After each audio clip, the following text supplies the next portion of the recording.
श्री शिवाय नमस्तुभ्यम। मैं हूँ वामिका और आप सभी का हमारे चैनल आध्यात्मिक सागर में हार्दिक स्वागत है। भगवान भोलेनाथ और माता पार्वती की कृपा आप और आपके पूरे परिवार पर सदा बनी रहे।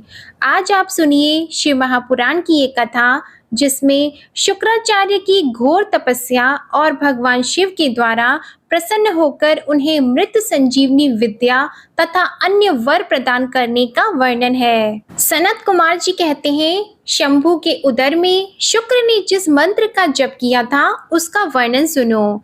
इसका हिंदी अनुवाद है, ओम जो देवताओं के स्वामी, सुर असुर द्वारा वंदित, भूत और भविष्य के महान देवता, हरे और पीले नेत्रों से युक्त, महाबली, बुद्धि स्वरूप, बाघंबर धारण करने वाले, अग्नि स्वरूप, त्रिलोकी के उत्पत्ति स्थान, ईश्वर, हरि नेत्र, प्रलयकारी, अग्नि स्वरूप, गणेश, लोकपाल, महाभुज, महाहस्त, त्रिशूल धारण करने वाले, बड़ी बड़ी दाढ़ों वाले, काल स्वरूप महेश्वर, अविनाशी, काल रूपी, नीलकंठ, महोदर, गणाध्यक्ष, सर्वात्मा, सबको उत्पन्न करने वाले, सर्वव्यापी, मृत्यु को हटाने वाले, पारियात्र पर्वत पर उत्तम व्रत धारण करने वाले, ब्रह्मचारी, वेदांत प्रतिपाद्य, तप की अंतिम सीमा तक पहुंचने वाले, पशुपति, विशिष्ट अंगों वाले, शूलपाणी, वृषध्वज, पापहारी,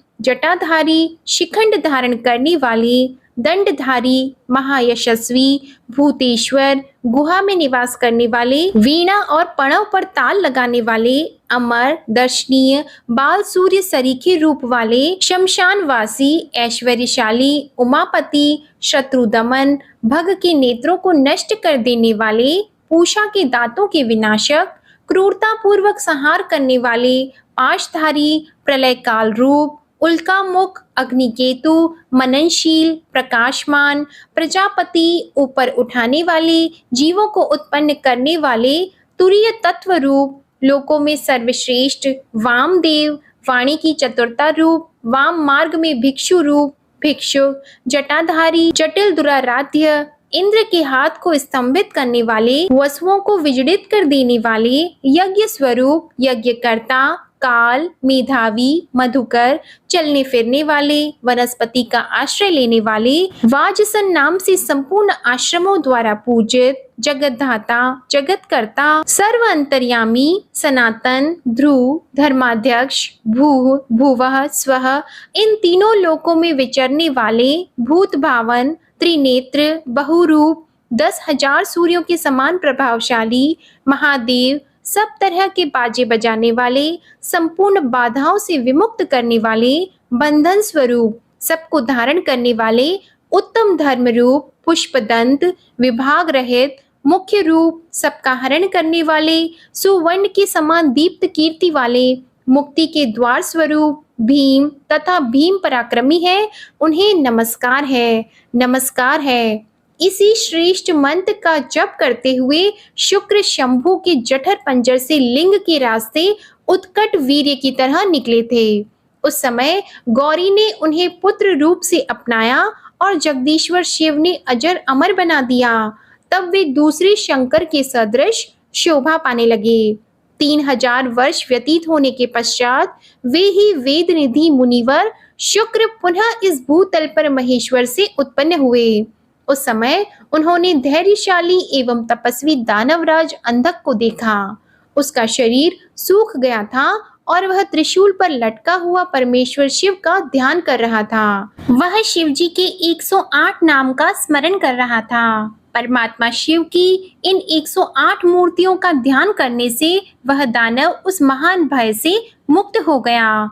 उस समय प्रसन्न हुए जटाधारी शंकर ने उसे मुक्त करके उस त्रिशूल के अग्रभाग से उतार लिया और दिव्य अमृत की वर्षा से अभिषिक्त कर दिया। फिर महात्मा महेश्वर ने उस सब का सांत्वना पूर्वक वर्णन करते हुए उस महादैत्य अंधक से बोले, हे दैत्येंद्र, मैं तेरे इंद्रिय निग्रह, नियम, शौर्य और धैर्य से प्रसन्न हो गया हूँ। अतः सुव्रत, अब तू कोई वर मांग ले। दैत्यों के राज अधिराज, तूने निरंतर मेरी आराधना की है, इससे तेरा सारा कलमश धुल गया और अब तू वर पाने के योग्य हो गया है। इसलिए मैं तुझे वर देने के लिए आया हूँ। क्योंकि 3000 वर्षों तक बिना खाए पिए प्राण धारण किए रहने से तूने जो पुण्य कमाया है उसके फलस्वरूप तुझे सुख की प्राप्ति होनी चाहिए। सनत कुमार जी कहते हैं, मुने, यह सुनकर अंधक ने भूमि पर अपने घुटने टेक दिए और फिर वह हाथ जोड़कर कांपता हुआ भगवान उमापति से बोला। अंधक ने कहा, भगवान, आपकी महिमा जाने बिना मैंने पहले रंगागण में हर्ष गदगद वाणी से आपको जो दीनहीन तथा नीच से नीच कहा है और मूर्खतावश लोक में जो जो निंदित कर्म किया है, प्रभु, उस सबको आप अपने मन में स्थान न दें, अर्थात उसे भूल जाएं। महादेव, मैं अत्यंत दुखी हूँ। मैंने काम दोषवश पार्वती के विषय में भी जो दूषित भावना कर ली थी उसे आप क्षमा कर दें। आपको तो अपने कृपण, दुखी एवं दीन भक्त पर सदा ही विशेष दया करनी चाहिए। मैं उसी तरह का एक दीन भक्त हूँ और आपकी शरण में आया हूँ। देखिए, मैंने आपके सामने अंजलि बांध रखी है। अब आपको मेरी रक्षा करनी चाहिए। ये जग जननी पार्वती देवी भी मुझ पर प्रसन्न हो जाएं और सारे क्रोध को त्याग कर मुझे कृपा दृष्टि से देखें। चंद्रशेखर, कहाँ तो इनका भयंकर क्रोध और कहाँ मैं तुच्छ दैत्य। चंद्रमौली, मैं किसी प्रकार उसको सहन नहीं कर सकता। शंभो, कहाँ तो परम उदार आप और कहाँ बुढ़ापा, मृत्यु तथा काम क्रोध आदि दोषों के वशीभूत मैं, अर्थात मेरी आपके साथ क्या तुलना है। महेश्वर, आपके यह युद्ध कमल निपुण महाबली वीर पुत्र मेरी कृपणता पर विचार करके अब क्रोध के वशीभूत मत हो। तुषार हार, चंद्र किरण, शंख, कुंद पुष्प और चंद्रमा के से वर्ण वाले शिव, मैं इन पार्वती को गुरुता के गौरववश नित्य मात्र दृष्टि से देखूं। मैं नित्य आप दोनों का भक्त बना रहूं। देवताओं के साथ होने वाला मेरा वैर दूर हो जाए तथा मैं शांत चित्त होकर योग चिंतन करता हुआ गणों के साथ निवास करूं। महेशान, आपकी कृपा से मैं उत्पन्न हुए इस विरोधी दानव भाव का पुनः कभी स्मरण न करूं, यही उत्तम वर मुझे प्रदान कीजिए। सनत कुमार जी कहते हैं, मुनि सत्तम, इतनी बात कहकर वह दैत्यराज माता पार्वती की ओर देखकर त्रिनयन शंकर का ध्यान करता हुआ मौन हो गया। तब रुद्र ने उसकी ओर कृपा दृष्टि से देखा। उनकी दृष्टि पड़ते ही उसे अपनी पूर्व वृत्तांत तथा अद्भुत जन्म का स्मरण हो आया। उस घटना का स्मरण होते ही उसका मनोरथ पूर्ण हो गया। फिर तो माता पिता उमा महेश्वर को प्रणाम करके वह कृतकृत्य हो गया। उस समय पार्वती तथा बुद्धिमान शंकर ने उसका मस्तक सूंघकर प्यार किया। इस प्रकार अंधक ने प्रसन्न हुए चंद्रशेखर से अपना सारा मनोरथ प्राप्त कर लिया। मुने, महादेव जी की कृपा से अंधक को जिस प्रकार परम सुखद गणाध्यक्ष पद प्राप्त हुआ था, वह सारा पुरातन वृतांत मैंने सुना दिया और मृत्युंजय मंत्र का भी वर्णन कर दिया। यह मंत्र मृत्यु का विनाशक और संपूर्ण कामनाओं का फल प्रदान करने वाला है। इसे प्रयत्न पूर्वक जप करना चाहिए अथवा सुनना चाहिए। सनत कुमार जी कहते हैं, व्यास जी, मुनिवर शुक्राचार्य को शिव से मृत्युंजय नामक मृत्यु का प्रशमन करने वाली पराविद्या किस प्रकार प्राप्त हुई थी, अब उसका वर्णन करता हूँ, सुनो। पूर्व काल की बात है। इन भृगुनंदन ने वाराणसी पुरी में जाकर प्रभावशाली विश्वनाथ का ध्यान करते हुए बहुत काल तक घोर तप किया था। वेद व्यास जी, उस समय उन्होंने वहीं एक शिवलिंग की स्थापना की और उसके सामने ही एक परम रमणीय कूप तैयार कराया। फिर प्रयत्न पूर्वक उन देवेश्वर को 1,00,000 बार द्रोण भर पंचामृत से तथा बहुत से सुगंधित द्रव्यों से स्नान कराया। फिर 1000 बार परम प्रीति पूर्वक चंदन, यक्षकर्दम और सुगंधित उबटन का उस लिंग पर अनुलेप किया। यक्षकर्दम एक प्रकार का अंग लेप होता है जो कपूर, अगुरु, कस्तूरी और कंकोल को मिलाकर बनाया जाता है। इसके पश्चात सावधानी के साथ परम प्रेम पूर्वक राज चंपक अर्थात अमलतास, धतूर, कनेर, कमल, मालती, कर्णिकार, कदम, मौलसिरी, उत्पल, मल्लिका, चमेली, शतपत्री, अत्यंत सुंदर आम के पल्लव, तुलसी, देवजवासा, अगस्त्य, इनमें से प्रत्येक के पुष्पों और अन्य पल्लवों से तथा नाना प्रकार के रमणीय पत्रों और सुंदर कमलों से शंकर जी की विधिवत अर्चना की। उन्हें बहुत से उपहार समर्पित किए एवं अन्य स्तोत्रों का गान करके शंकर जी का स्तवन किया। इस प्रकार शुक्राचार्य 5000 वर्षों तक नाना प्रकार की विधि विधान से महेश्वर का पूजन करते रहे, परंतु जब उन्हें थोड़ा सा भी वर देने के लिए उद्यत होते नहीं देखा, तब उन्होंने एक दूसरे अत्यंत दुस्सह एवं घोर नियम का आश्रय लिया। उस समय शुक्र ने इंद्रियों सहित मन की अत्यंत चंचलता रूपी महान दोष को बारंबार भावना रूपी जल से प्रक्षालित किया। इस प्रकार चित्त रत्न को निर्मल करके उसे पिनाकधारी शिव के अर्पण कर दिया और स्वयं धूम कण का पान करते हुए तप करने लगे। इस प्रकार उनके 1 सहस्त्र वर्ष और बीत गए। तब भृगुनंदन शुक्र को यो दृढ़ चित्त से घोर तप करते देखकर महेश्वर उन पर प्रसन्न हो गए।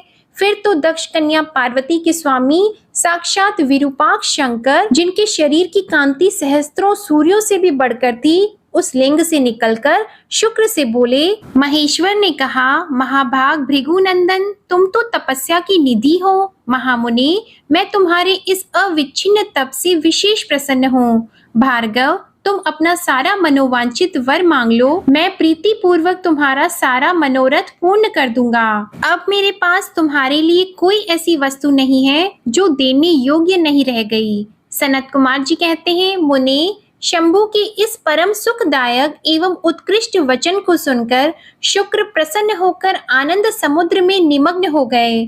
उन कमल नयन द्विजवर शुक्र का शरीर परम आनंद जनित रोमांच के कारण पुलकायमान हो गया।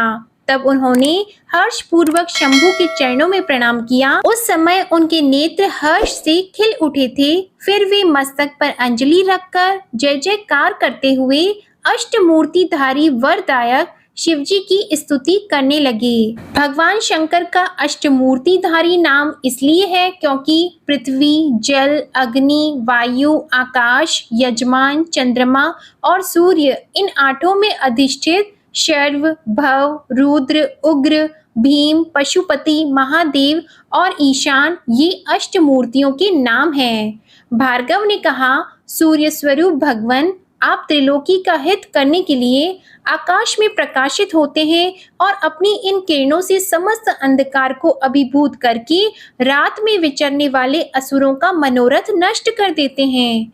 जगदीश्वर, आपको नमस्कार है। घोर अंधकार के लिए चंद्र स्वरूप शंकर, आप अमृत के प्रवाह से परिपूर्ण तथा जगत के सभी प्राणियों के नेत्र हैं। आप अपनी अमर्याद तेजोमय किरणों से आकाश में और भूतल पर अपार प्रकाश फैलाते हैं, जिससे सारा अंधकार दूर हो जाता है। आपको प्रणाम है। सर्वव्यापिन, आप पावन पथ योग मार्ग का आश्रय लेने वालों की सदा गति तथा उपास्य देव हैं। भुवन जीवन, आपके बिना भला इस लोक में कौन जीवित रह सकता है। सर्प कुल के संतोषदाता, आप निश्चल वायु रूप से संपूर्ण प्राणियों की वृद्धि करने वाले हैं। आपको अभिवादन है। विश्व के एकमात्र पावन कर्ता, आप शरणागत रक्षक और अग्नि की एकमात्र शक्ति हैं। पावक आपका ही स्वरूप है। आपके बिना मृतकों का वास्तविक दिव्य कार्य दाह आदि नहीं हो सकता।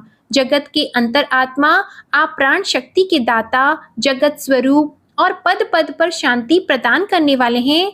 आपके चरणों में मैं सिर झुकाता हूँ। जल स्वरूप परमेश्वर, आप निश्चय ही जगत के पवित्र कर्ता और चित्र विचित्र सुंदर चरित्र करने वाले हैं। विश्वनाथ, जल में अवगाहन करने से आप विश्व को निर्मल एवं पवित्र बना देते हैं, इसलिए आपको नमस्कार है। आकाश रूप ईश्वर, आपसे आकाश प्राप्त करने के कारण यह विश्व बाहर और भीतर विकसित होकर सदा स्वभाववश श्वास लेता है, अर्थात इसकी परंपरा चलती रहती है तथा आपके द्वारा यह संकुचित भी होता है, अर्थात नष्ट हो जाता है। इसलिए दयालु भगवान, मैं आपके आगे नतमस्तक हूँ। विश्व अम्बरात्मक, आप ही इस विश्व का भरण पोषण करते हैं। सर्वव्यापिन, आपके अतिरिक्त दूसरा कौन अज्ञान अंधकार को दूर करने में समर्थ हो सकता है। अतः विश्वनाथ, आप मेरे अज्ञान रूपी तम का विनाश कर दीजिए।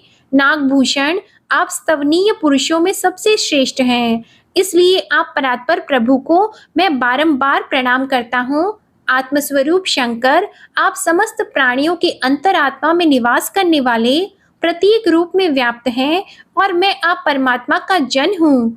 अष्टमूर्ति, आपकी इन रूप परंपराओं से यह चराचर विश्व विस्तार को प्राप्त हुआ है, अतः मैं सदा से आपको नमस्कार करता हूँ।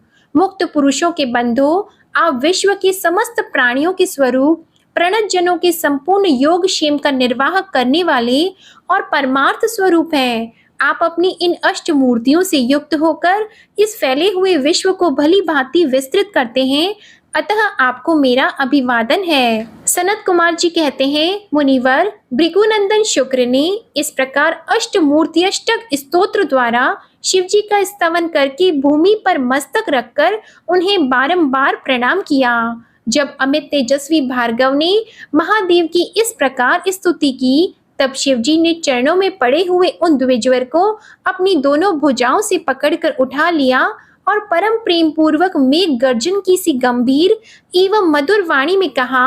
उस समय शंकर जी के दांतों की चमक से सारी दिशाएं प्रकाशित हो उठी थीं। महादेव जी बोले, विप्रवर, तुम मेरे पावन भक्त हो। तात, तुम्हारे इस उग्र तप से, उत्तम आचरण से, लिंग स्थापन जन्य पुण्य से, लिंग की आराधना करने से, चित्त का उपहार प्रदान करने से, पवित्र अटल भाव से, अविमुक्त महाक्षेत्र काशी में पावन आचरण करने से मैं तुम्हें पुत्र रूप से देखता हूँ, अतः तुम्हारे लिए मुझे कुछ भी अदेय नहीं है। तुम अपने इस शरीर से मेरी उदर दरी में प्रवेश करोगे और मेरे श्रेष्ठ इंद्रिय मार्ग से निकलकर पुत्र रूप में जन्म ग्रहण करोगे। महाशुचि, मेरे पास जो मृत संजीवनी नाम की निर्मल विद्या है, जिसका मैंने ही अपने महान तपोबल से निर्माण किया है, उस महामंत्र रूपा विद्या को आज मैं तुम्हें प्रदान करूंगा, क्योंकि तुम पवित्र तप की निधि हो, अतः तुम में उस विद्या को धारण करने की योग्यता वर्तमान है। तुम नियम पूर्वक जिस जिस के उद्देश्य से विद्वेश्वर की इस श्रेष्ठ विद्या का प्रयोग करोगे, वह निश्चय ही जीवित हो जाएगा। यह सर्वथा सत्य है। तुम आकाश में अत्यंत दीप्तिमान तारा रूप से स्थित होगे। तुम्हारा तेज सूर्य और अग्नि के तेज का भी अतिक्रमण कर जाएगा। तुम ग्रहों में प्रधान माने जाओगे। जो स्त्री अथवा पुरुष तुम्हारे सम्मुख रहने पर यात्रा करेंगे, उनका सारा कार्य तुम्हारी दृष्टि पड़ने से नष्ट हो जाएगा। सुव्रत, तुम्हारे उदय होने पर जगत में मनुष्यों के विवाह आदि समस्त धर्म कार्य सफल होंगे। सभी नंदा, प्रतिपदा, षष्ठी और एकादशी तिथियां तुम्हारे संयोग से शुभ हो जाएंगी और तुम्हारे भक्त वीर्य संपन्न तथा बहुत सी संतान वाले होंगे। तुम्हारे द्वारा स्थापित किया हुआ यह शिवलिंग शुक्रेश के नाम से विख्यात होगा। जो मनुष्य इस लिंग की अर्चना करेंगे, उन्हें सिद्धि प्राप्त हो जाएगी। जो लोग वर्ष पर्यंत नक्त व्रत परायण होकर शुक्रवार के दिन शुक्रकूप के जल से सारी क्रियाएं संपन्न करके शुक्रेश की अर्चना करेंगे, उन्हें जिस फल की प्राप्ति होगी वह मुझसे श्रवण करो। उन मनुष्यों में वीर्य की अधिकता होगी, उनका वीर्य कभी निष्फल नहीं होगा। वे पुत्रवान तथा पुरुषत्व के सौभाग्य से संपन्न होंगे, इसमें तनिक भी संदेह नहीं है। वे सभी मनुष्य बहुत सी विद्याओं के ज्ञाता और सुख के भागी होंगे। यह वरदान देकर महादेव जी उसी लिंग में समा गए। तब भृगुनंदन शुक्र भी प्रसन्न मन से अपने धाम को चले गए। व्यास जी यौ शुक्राचार्य को जिस प्रकार अपने तपोबल से मृत्युंजय नामक विद्या की प्राप्ति हुई थी, वह वृतांत मैंने तुमसे वर्णन कर दिया। ओम नमः शिवाय। आज की कथा समाप्त होती है। आशा करती हूँ आपको आज की कथा पसंद आई होगी। पसंद आई हो तो वीडियो को लाइक करें, शेयर करें और कमेंट में भगवान भोलेनाथ की जय लिखना मत भूलिएगा। हमारे चैनल आध्यात्मिक सागर को अगर सब्सक्राइब नहीं किया है तो चैनल को सब्सक्राइब करें और बेल आइकन भी दबाएं। धन्यवाद।